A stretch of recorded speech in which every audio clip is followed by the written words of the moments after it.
Exodus 19. Israel at Mount Sinai. On the third new moon, after the people of Israel had gone out of the land of Egypt, on that day they came into the wilderness of Sinai. They set out from Rephidim and came into the wilderness of Sinai, and they encamped in the wilderness.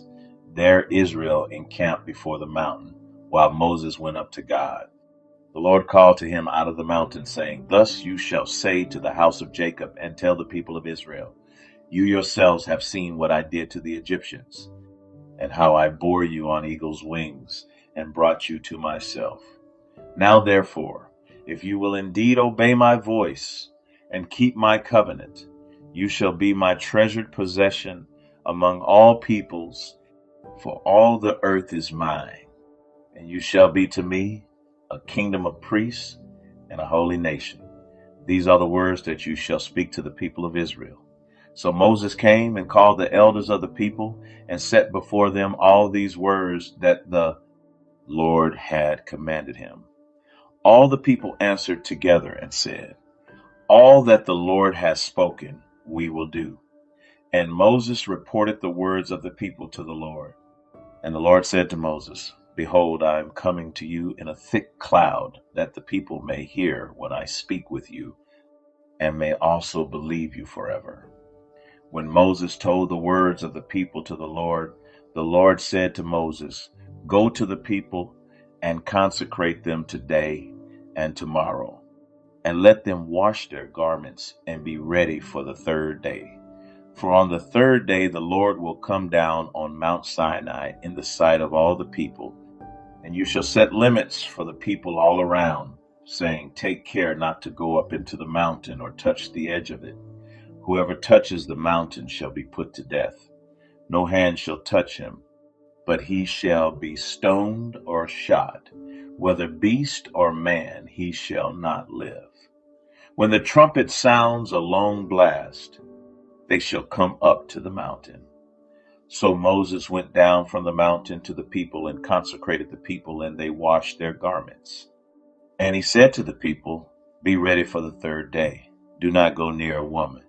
On the morning of the third day there were thunders and lightnings and a thick cloud on the mountain and a very loud trumpet blast, so that all the people in the camp trembled. Then Moses brought the people out of the camp to meet God, and they took their stand at the foot of the mountain. Now Mount Sinai was wrapped in smoke, because the Lord had descended on it in fire. The smoke of it went up like the smoke of a kiln, and the whole mountain trembled greatly. And as the sound of the trumpet grew louder and louder, Moses spoke, and God answered him in thunder. The Lord came down on Mount Sinai to the top of the mountain. And the Lord called Moses to the top of the mountain, and Moses went up. And the Lord said to Moses, Go down and warn the people, lest they break through to the Lord, to look, and many of them perish. Also let the priests who come near to the Lord consecrate themselves, lest the Lord break out against them. And Moses said to the Lord, The people cannot come up to Mount Sinai, for you yourself warned us, saying, Set limits around the mountain and consecrate it. And the Lord said to him, Go down and come up, bringing Aaron with you. But do not let the priests and the people break through to come up to the Lord, lest he break out against them. So Moses went down to the people and told them. Exodus 20, the 10 Commandments.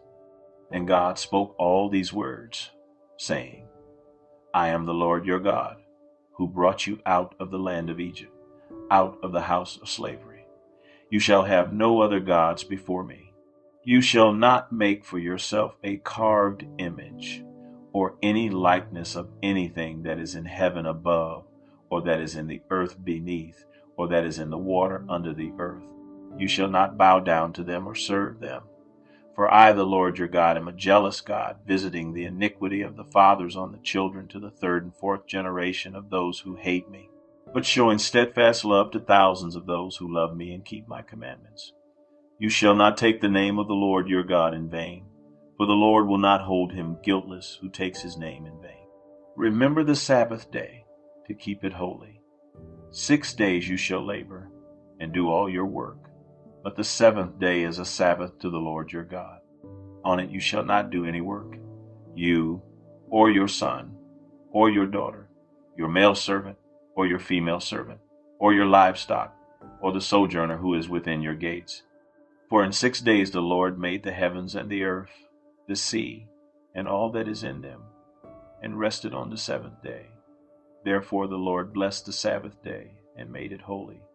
Honor your father and your mother, that your days may be long in the land that the Lord your God is giving you. You shall not murder. You shall not commit adultery. You shall not steal. You shall not bear false witness against your neighbor. You shall not covet your neighbor's house. You shall not covet your neighbor's wife, or his male servant, or his female servant, or his ox, or his donkey, or anything that is your neighbor's.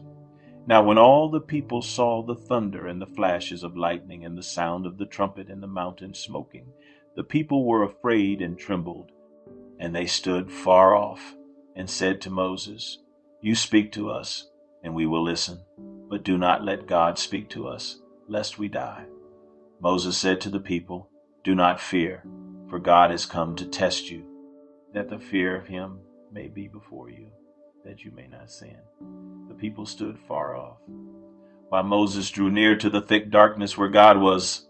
Laws about altars. And the Lord said to Moses, Thus you shall say to the people of Israel, You have seen for yourselves that I have talked with you from heaven. You shall not make gods of silver to be with me, nor shall you make for yourselves gods of gold. An altar of earth you shall make for me and sacrifice on it your burnt offerings and your peace offerings, your sheep and your oxen. In every place where I cause my name to be remembered, I will come to you and bless you. If you make me an altar of stone, you shall not build it of hewn stones, for if you wield your tool on it, you profane it, and you shall not go up by steps to my altar, that your nakedness be not exposed on it. Exodus 21. Laws about slaves. Now these are the rules that you shall set before them. When you buy a Hebrew slave, he shall serve 6 years, and in the 7th he shall go out free for nothing. If he comes in single, he shall go out single. If he comes in married, then his wife shall go out with him. If his master gives him a wife, and she bears him sons or daughters, the wife and her children shall be her master's, and he shall go out alone. But if the slave plainly says, I love my master, my wife, and my children, I will not go out free, then his master shall bring him to God, and he shall bring him to the door or the doorpost. And his master shall bore his ear through with an awl, and he shall be his slave forever. When a man sells his daughter as a slave, she shall not go out as the male slaves do. If she does not please her master, who has designated her for himself, then he shall let her be redeemed. He shall have no right to sell her to a foreign people, since he has broken faith with her. If he designates her for his son, he shall deal with her as with a daughter. If he takes another wife to himself, he shall not diminish her food, her clothing, or her marital rights. And if he does not do these 3 things for her, she shall go out for nothing without payment of money. Whoever strikes a man so that he dies shall be put to death. But if he did not lie in wait for him, but God let him fall into his hand, then I will appoint for you a place to which he may flee. But if a man willfully attacks another to kill him by cunning, you shall take him from my altar, that he may die. Whoever strikes his father or his mother shall be put to death. Whoever steals a man and sells him, and anyone found in possession of him shall be put to death. Whoever curses his father or his mother shall be put to death. When men quarrel and one strikes the other with a stone or with his fist, and the man does not die but takes to his bed, then if the man rises again and walks outdoors with his staff, he who struck him shall be clear. Only he shall pay for the loss of his time, and shall have him thoroughly healed. When a man strikes his slave, male or female, with a rod, and the slave dies under his hand, he shall be avenged. But if the slave survives a day or 2, he is not to be avenged, for the slave is his money. When men strive together and hit a pregnant woman, so that her children come out, but there is no harm, the one who hit her shall surely be fined, as the woman's husband shall impose on him, and he shall pay as the judges determine. But if there is harm, then you shall pay life for life, eye for eye, tooth for tooth, hand for hand, foot for foot, burn for burn, wound for wound, stripe for stripe. When a man strikes the eye of his slave, male or female, and destroys it, he shall let the slave go free because of his eye. If he knocks out the tooth of his slave, male or female, he shall let the slave go free because of his tooth. When an ox gores a man or a woman to death, the ox shall be stoned, and its flesh shall not be eaten, but the owner of the ox shall not be liable. But if the ox has been accustomed to gore in the past, and its owner has been warned but has not kept it in, and it kills a man or a woman, the ox shall be stoned, and its owner also shall be put to death. If a ransom is imposed on him, then he shall give for the redemption of his life whatever is imposed on him. If it gores a man's son or daughter, he shall be dealt with according to this same rule.